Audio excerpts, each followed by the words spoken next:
Ty najwyższej sławy godzien, Panie, niemaje mierzą moc Twoja i mudrość.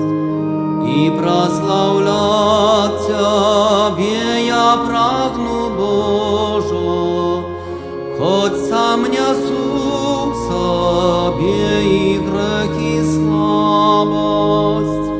Ty napełniajesz radością i szczęściem tych, kto Ciebie славляje niesmierotny.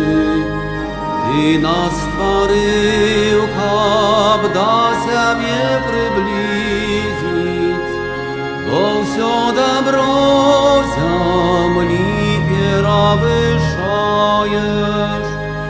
Допоможи шукать Тебе нестомно, знайти нарешті у вине признаться, бо буде серце наше в непокої, покуль в Тебе не знойде odpoczynок.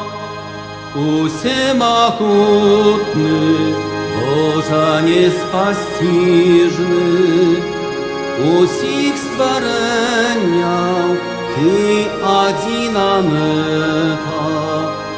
Хай таємниці Тройці найсвятейшой хвала і сьогодні буде і всю віку.